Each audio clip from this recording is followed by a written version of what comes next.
One Piece fans were left shocked by the revelation in chapter 1078. Oda had been teasing the fans for a long time with the possibility of revealing the identity of the Egghead Island traitor. Unlike the Kanjuro reveal, when many fans had already figured out his identity, no one foresaw the Egghead Island traitor being one of the satellites. One Piece chapter 1078 confirmed that York is the traitor who betrayed Stella and all the other people on Egghead Island. There wasn't even a shred of evidence that supported the idea that York was the traitor. In fact, York was among the first satellites to be attacked by the Seraphim. This drew all the attention away from York, but it turned out to be a red herring. York's betrayal has raised a lot of questions, the biggest being, why did she do it? Why did York betray Vegapunk? Considering the satellites were free to do what they wanted and had very few restrictions, it wouldn't make sense for one of them to betray the others unless they received something special in return. In the chapter, York is seen calling the 5 elders multiple times and telling them about Vegapunk's betrayal and his decision to study the Void Century, which is the biggest secret of the world government. York managed to strike a deal with the 5 elders that would allow her to become a celestial dragon. When York revealed her reasons to Vegapunk, the latter was flabbergasted, as he thought all the satellites absolutely despised the people of Mariajoy. Considering York is the embodiment of Vegapunk's greed, it does make sense why she would be tempted by the power of the celestial dragons. York's information led the world government to start making plans to erase Vegapunk and Egghead Island from existence, just like Ohara. The only difference is that Ohara didn't have any technology to protect itself, but Egghead does. Due to this reason, the world government decided to go to Egghead with a vast army. They sent CP-0, St. J. Garcia Saturn, Admiral Kizaru, and hundreds of Navy battleships. Everything points toward a massive war taking place on Egghead Island, and it is reasonable to assume that there will be several casualties. With the world government trying to replicate the massacre of Ohara, the Straw Hats will be in grave danger if they do not act quickly. One thing that still remains unknown is what else York is using as leverage against the world government. She is not foolish to trust them completely. There is a chance that York could be using the information about the Void Century as a bargaining chip, and that would make sense as the world government is fearful of the truth coming out in the open. Whether that is the case remains to be seen. Where is Robin? The latest chapter also gave screen time to Robin, Chopper, and Atlas. The 3 of them were in 2F Building A, and they were discussing the possibility of Vegapunk's life being under threat. Eventually, Atlas told the 2 Straw Hats about the old laboratory, which has been locked up for a long time. As soon as they heard Atlas' words, they decided to head to this place. It will take some time for the trio to reach the basement, and there is a chance that they might be intercepted by S-Hawk, who ran away from 4F. However, Zoro and Kaku are chasing him, and they might catch up to him before he finds Robin and Co.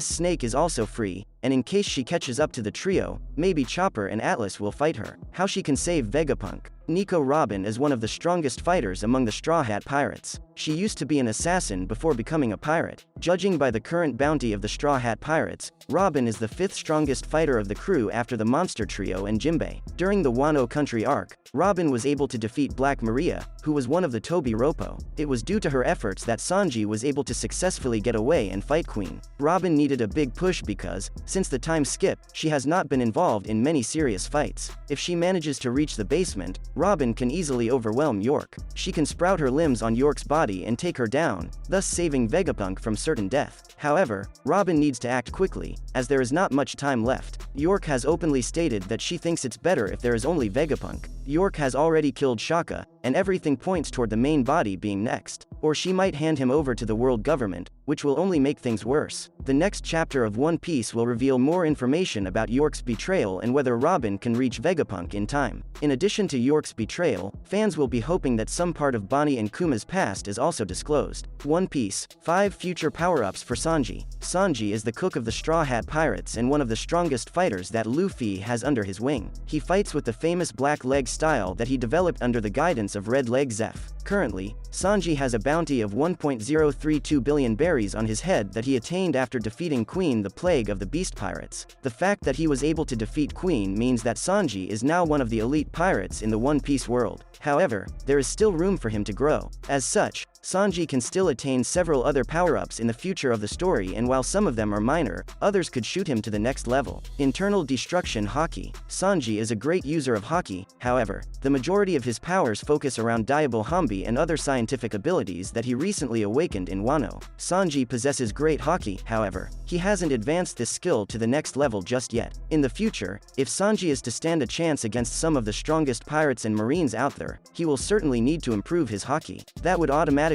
make all of his attacks stronger. One of the strongest forms of the color of arms haki is internal destruction Ryuo. Luffy learned the skill in the Wano arc, and with its powers, he managed to destroy his enemies from the inside without making contact with them. This skill would be great for Sanji to use against enemies who have extremely tough exteriors. Once mastered, this would enhance Sanji's black leg style even further and make him a master of kicks like no one else in the world of One Piece. Rankyaku. When it comes to combat with legs, Sanji is a master like none other. Sanji exclusively fights with his feet in combat because his hands are only for cooking. He has mastered the black leg style over the years and he continues to improve it even today. However, Sanji is still lacking in some ways when it comes to fighting with his legs. Specifically, Sanji cannot fight from a distance with his powers just yet. One interesting power that could remedy this would be Rankyaku, or Tempest Kick. This is one of the arts of the Rokushiki of the Cipher Pole. It allows them to produce a slicing attack with their legs from a distance. Sanji already knows how to use Skywalk, which is based on the moonwalk of the CP9. If he learns Tempest Kick as well, he would gain an advantage in battle as he would then be able to attack from a distance as well. Furthermore, he could also combine his Tempest Kicks with Ifrit and Diable Hambi, making them light up on fire. Future Sight. Future Sight is an incredible power that few in the world of One Piece can wield. According to Rayleigh, only a handful of the very strongest possess the ability to see the future. Those who possess the color of observation can learn this skill when they train their power to the fullest. Sanji is a master of the color of observation, and even Luffy has acknowledged this in various instances. More importantly, those who are especially attuned to the emotions of living beings can develop this form of the color of observation haki. Sanji, as fans know, is a character who revolves around emotions that his mother protected. Thus, he has a good chance of gaining this power. It is almost a certainty that later on in the story, he will gain the ability to see the future as well. Magma. When it comes to the power to burn enemies, magma is one of the most effective things in the world of One Piece. In fact, flames have often been shown to turn into magma when they burn even hotter in the story. This was seen especially in the Wano Country arc, when King's flames turned into magma as they burned hotter. Kaido's flames also turned into magma as the fight against Luffy progressed. Sanji has the ability to use blue flames, and while technically they should already be burning hotter than magma, perhaps he can develop this skill as well. It would certainly be useful to him as it would allow him to fight from a distance by propelling magma forward. Whether this would be a direct upgrade to his burning powers is something that only Oda can answer. Conqueror's Haki. Conqueror's Haki, or the color of the Supreme King, is one of the strongest abilities in the world of One Piece. This is a skill that people are born with and it cannot be learned, unlike the other two forms of Haki. Sanji has not awakened this skill just yet. However, he certainly has the potential to do so. It must be remembered that Sanji is royalty and possesses king's blood, as he is a descendant of the Germa kingdom. The people of this kingdom ruled North Blue 300 years ago as kings, and Sanji is a direct descendant of them. He has shown leadership qualities on various occasions, especially when he led a mission on the sea train to save Nico Robin, and, later in Dressrosa, when he set out to Zou all by himself. Sanji is a prince of the Germa kingdom, and it is exactly this facet of his character that can help him unlock the power of the color of the Supreme King later on in the story. That's a wrap for this video. Don't forget to like this video and subscribe to our channel. We'll be back with more amazing videos very soon.